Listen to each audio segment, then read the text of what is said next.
That was a terrific college basketball game. One of the better ones I've been a part of. I tip my hat to St. Joe's.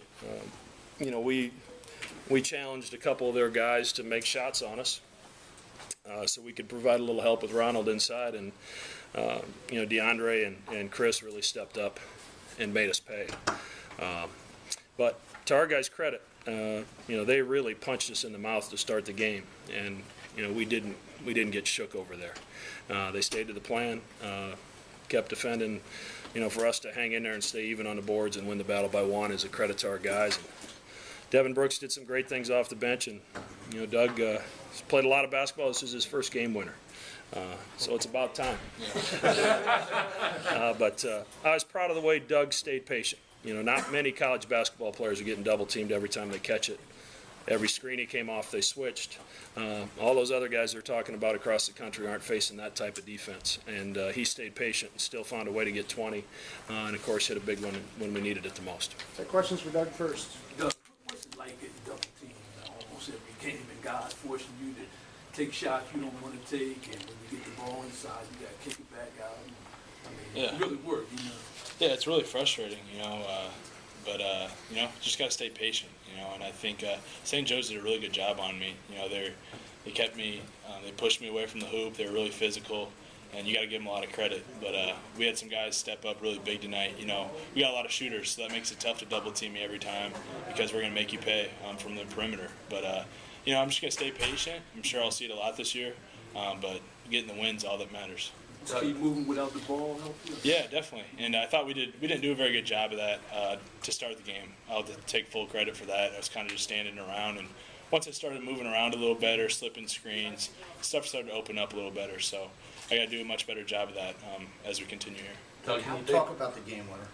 Yeah, it was just it wasn't really a set play. We kind of just bursted to get open, and Grant made a great read and found me in the corner there, and it was an open look, and I got fouled too. So it's like he said, it's my first one ever. So didn't really know how to react, but thought I broke my hand there when I hit the ground, celebrating. But it's just a great look by Grant. Doug, how big was this to show your team's balance? Just really throughout the course of the game. Ethan and also Devin really carried you guys when you were having a hard time getting a flow in an environment like this. What does it say about you guys as a group? Yeah, we're not just a one-man team. We got a lot of guys that are capable of carrying us every night. And when I'm going to face doubles like that, we have to have guys step up. And, Ethan shot the crap out of it like he always does. And Devin just showed so much maturity tonight. He stayed patient, got to the rim, and he made some really good reads out there. So I think we grew up a lot tonight. Getting this first one on the road always helps moving forward. This is the first trip of many to the East Coast for you guys playing a more physical brand of basketball. Do you feel like the guys took a step forward in getting used to that style of play you guys are going to face in league play? Yeah, I think it's great to get these games earlier in the year because we know we're going to face it in the Big East when we come out here later in the year. So it's great to have a test. But I think St. Joe's could play with any of the Big East teams. They're just as good. Those big guys are all really strong, and they just play really well together. So you got to give them a lot of credit. But this is definitely a good test for us and give us a lot of confidence going forward. Doug, Coach Martelli said Devin gives you guys a guard that can get to the rim. What's that do for this offense?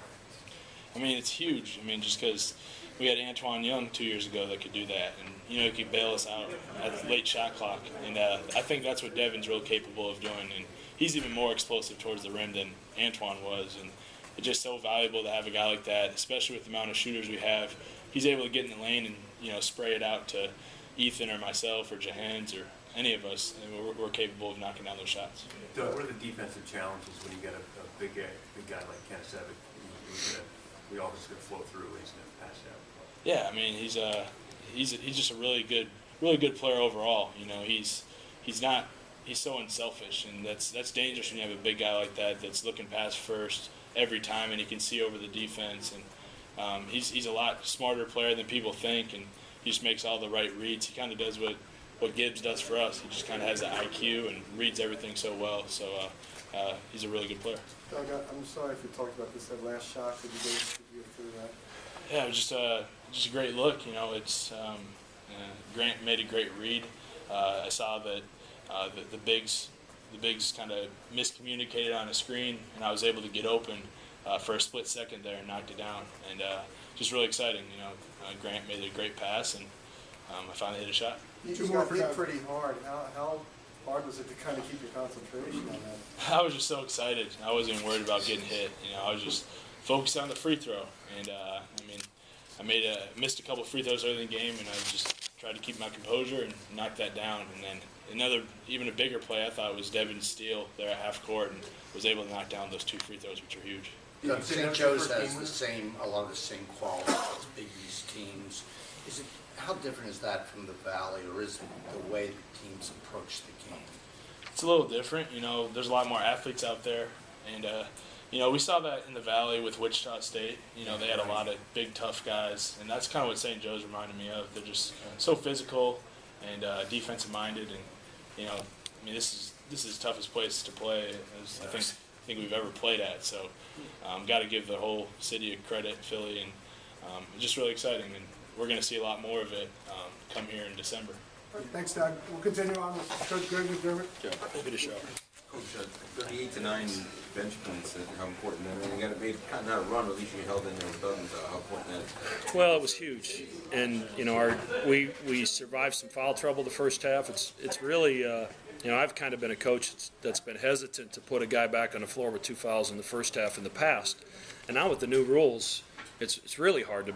If you can try to hang in the game, and that was our deal on the bench as we discussed it among our coaches. If we can hang in there, let's keep Grant and Ethan, and then we got Doug off the floor late there when he got his second, and we were able to.